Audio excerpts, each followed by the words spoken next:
Bismillahirrahmanirrahim. Assalamualaikum warahmatullahi wabarakatuh. Alhamdulillah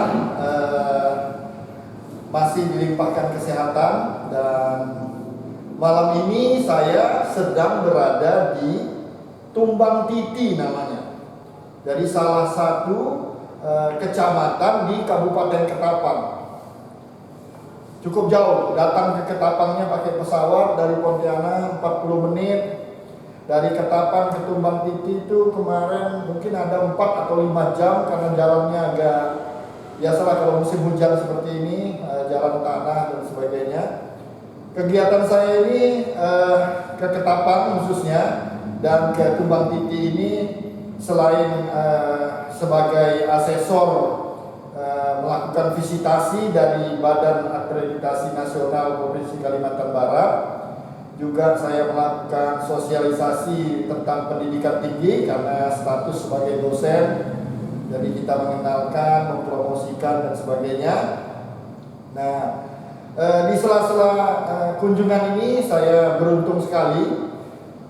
Salah satu sekolah yang akan saya kunjungi, karena asesor ini waktu saya yang pertama tahun 2015-2019, karena dari Fakultas Pertanian, bukan dari fakultas yang bergerak atau mempelajari atau mengajarkan tentang bagaimana cara mendidik. Jadi kami asesornya hanya dapatnya tuh sekolah menengah kejuruan SMK. Nah, tahun ini itu tidak ada lagi. Asesor tuh bisa mulai dari SD, SMP, SMA, SMK, bahkan SLB. Nah, kesempatan kali ini saya dapatnya asesor 1 saya ada di SMP 2 Pemahan dan SD Negeri 23 Tumbang Titi. Satunya lagi rekan saya yang asesor satunya Pak Sidik itu di SMP Negeri 3 Satap Tumbang Titi. Nah, di SD ini malam ini kita ketemu silaturahmi, namanya Pak Agus. Nanti kita tanya nama lengkapnya. Assalamualaikum Pak Agus. Waalaikumsalam. Nama lengkapnya apa ya? Agus Riansyah. Riansyah. Agus Riansyah. Ya. Teman-teman tahu nggak beliau ini dari mana sampai ke Tumbang Titi? Saya cuma dari Pontianak loh. Dari Pontianak. Pak Agus dari mana ya Pak asalnya? Saya dari Aceh.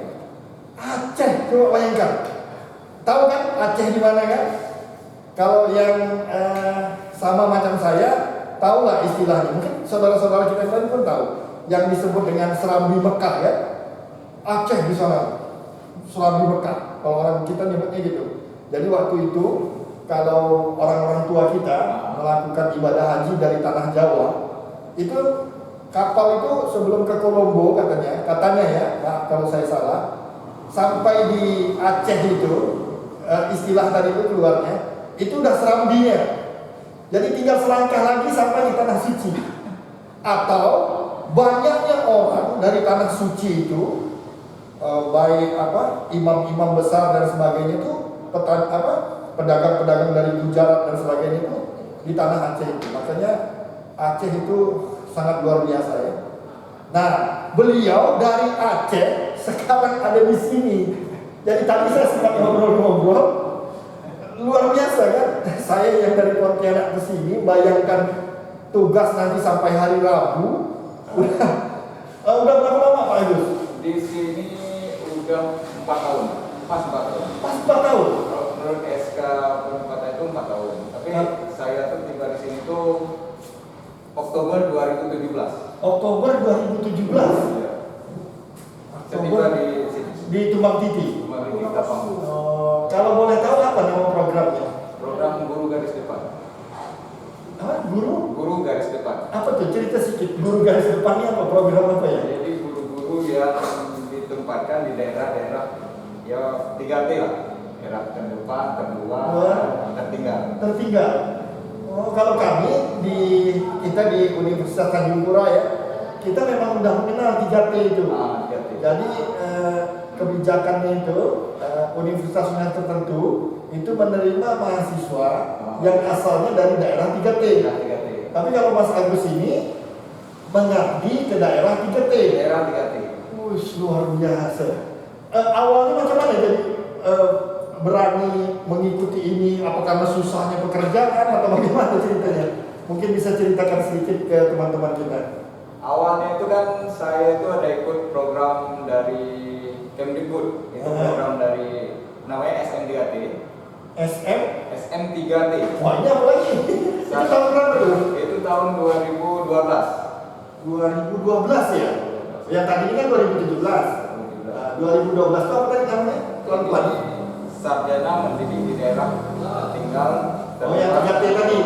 Jadi sarjana-sarjana baru, fresh graduate, pergi mengabdi ke daerah itu ketiga. memang harus guru.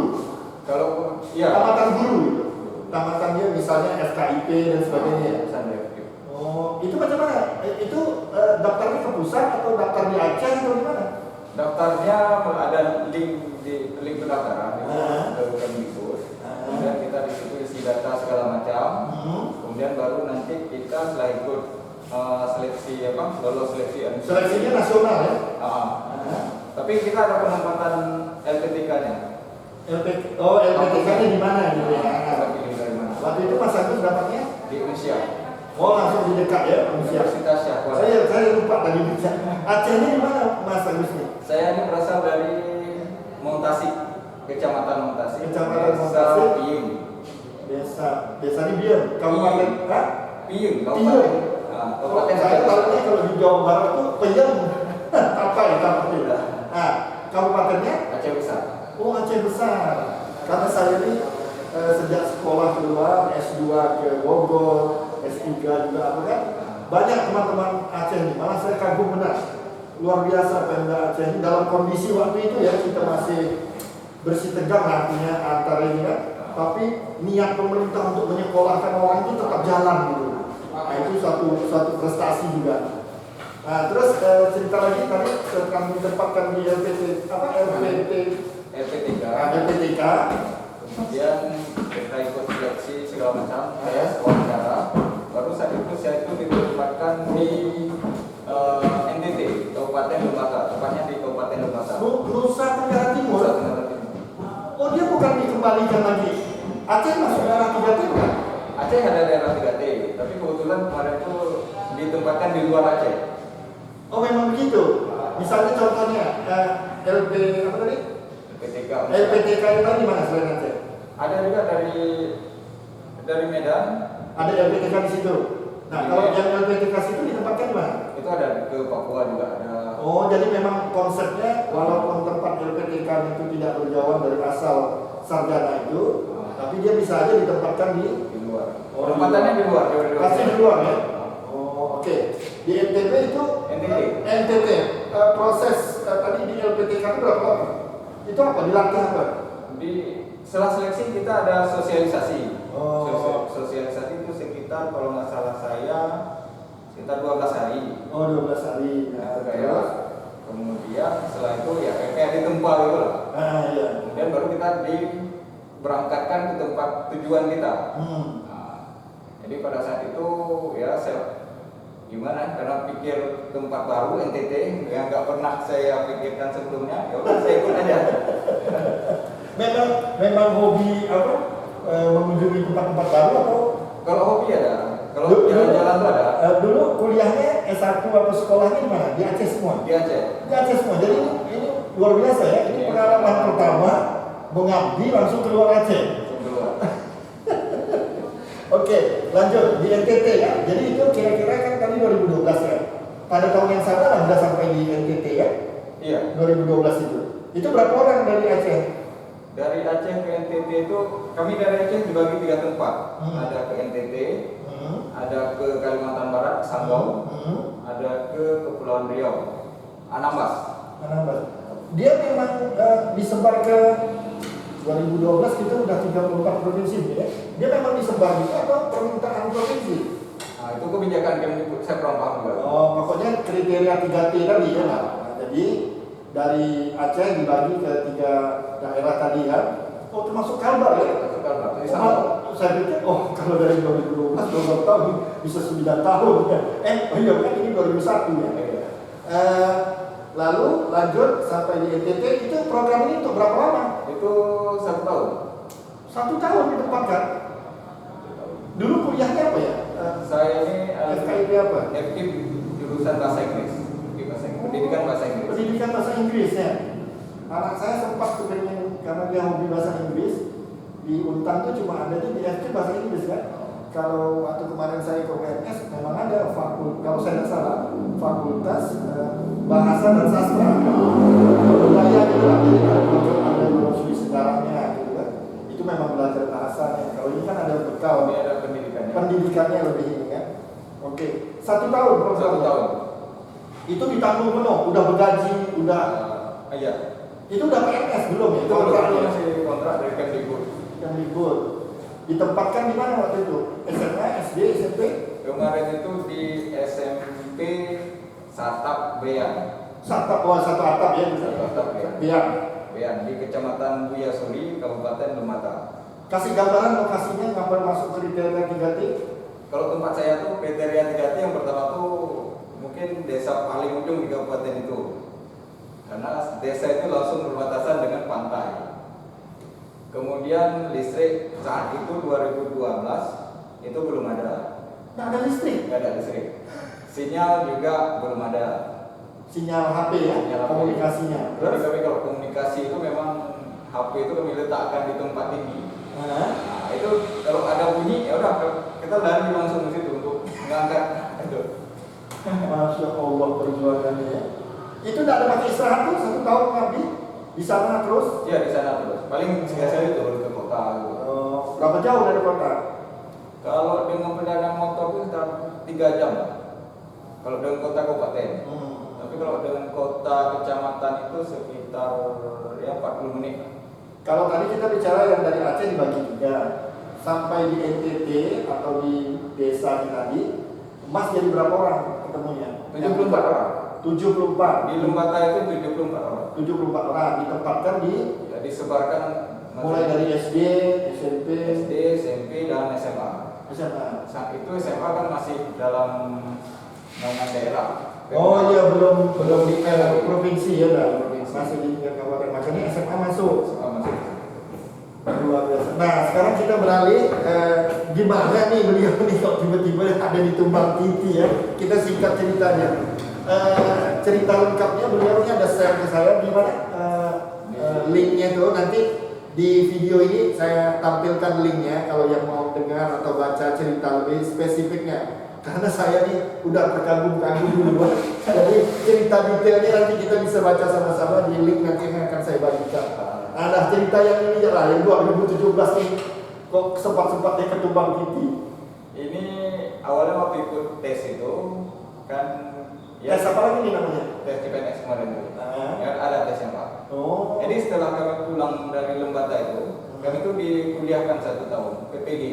PPG namanya. 1 tahun di Di mana tuh dapatnya? Saya tuh kebetulan di Universitas Syakuala. Oh di Aceh tadi ya, kembali lagi. Terus?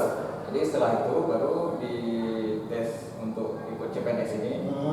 Dan penempatan saya tuh ya di sini di Tumbang Titi di SDN. Oh jadi tamat PPG itu udah langsung ditempatkan? Enggak juga, tapi kami harus ikut tes dulu. Oh tes lagi? Itu kan kemarin waktu di NTT SMP. Sekarang apa jadi turun ke SD? Itu kebijakan dari sana juga. Oh tidak ada, bukan kita karena mendaftar gitu? Mendaftar. Oh jadi ditempatkan di ini. Nah kalau ini apa nama programnya tadi? Ini program guru garis depan.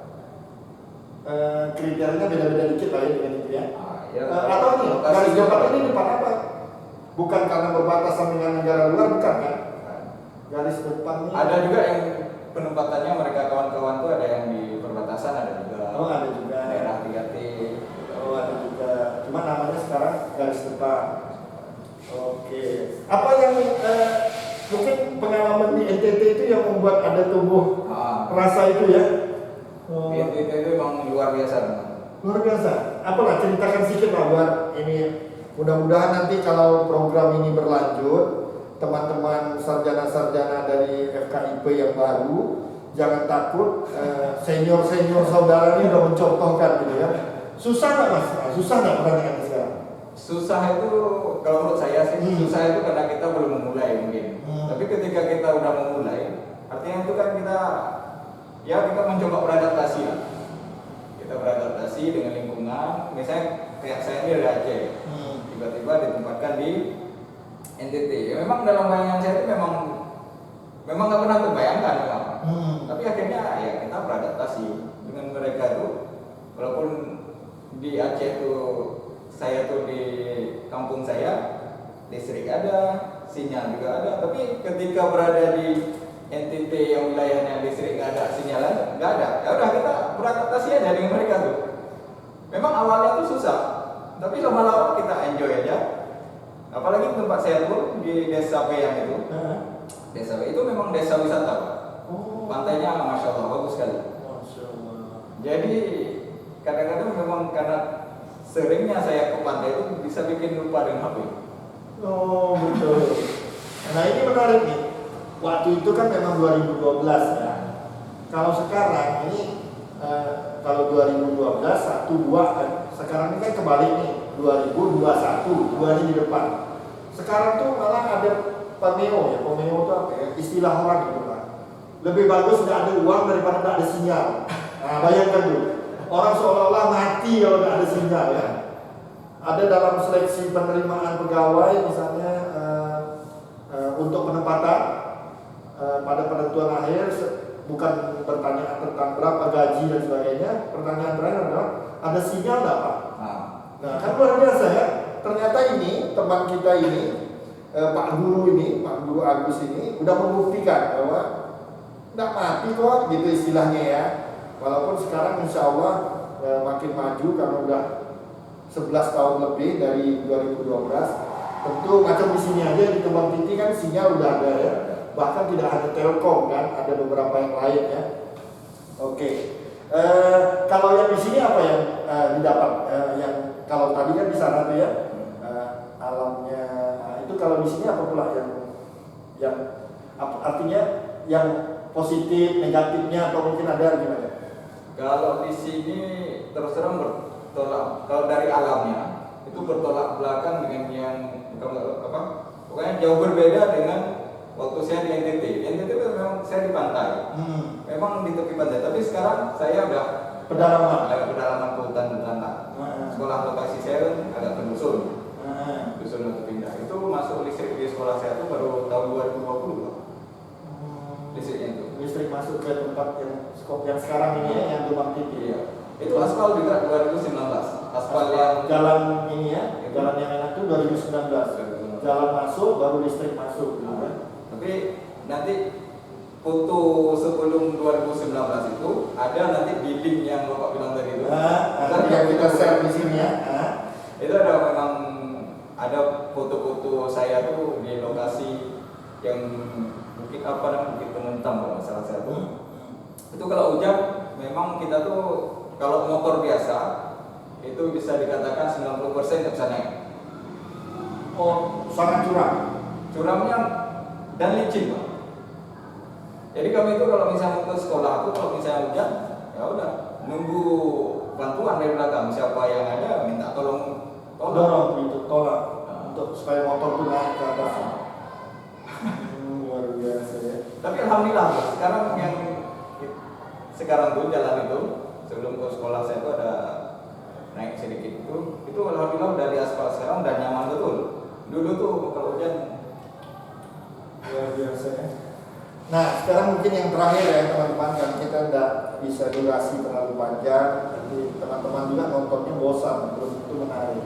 Yang sekarang yang menambah semangat yang lain-lain yang akan berikutnya ini ya, sarjana-sarjana baru, bagaimana bisa menyesuaikan gitu ya, Mas yang dari Aceh ke NTT, sekarang ke Tumbang Titi, ke Tapang, tentu budaya berbeda mungkin, terus agamanya juga mungkin berbeda sedikit, memang ada ininya. Itu bagaimana cara mengantisipasi? Kalau saya itu kalau misalnya tentang budaya itu mungkin kurang lebih di Indonesia ini untuk saya tuh senang walaupun di NTT ataupun di sini ini mereka tuh dengan tamu tuh ya ramah lah. Itu saya senang. Ciri kita ya, kelebihan Indonesia. Kelebihan Indonesia itu gitu. Jadi selama saya di NTT itu saya tuh memang dengan apalagi orang tua saya di Bean itu nilai itu sangat baik memang. Mereka menganggap saya udah macam keluarga lah. Di sini juga begini. Di sini Di ada memang Titi. ada tuh keluarga yang memang mau apa? Bukan mau sih. Mereka tuh berapa kali ketika ngomong dengan saya tuh mereka tuh bilang Pak Agus kalau ada apa-apa ya nggak usah malu-malu untuk ngomong lah kalau ada apa-apa. Jadi mereka tuh macam anggap saya keluarga gitu. Jadi itu yang bikin kita itu yang membuat batasan-batasan tadi itu rasanya jadi nggak ada ya, jadi bau ya, budaya dan sebagainya itu. Memang itulah teman-teman ya. Jadi Indonesia ini penuh dengan keramah tamahan dan sebagainya. Tidak ada kecurigaan dengan tamu, apalagi yang datang ini mau jadi guru, garis terdepan, kan? Jadi tidak usah ini ya. Apa tadi nama programnya? Guru garis depan.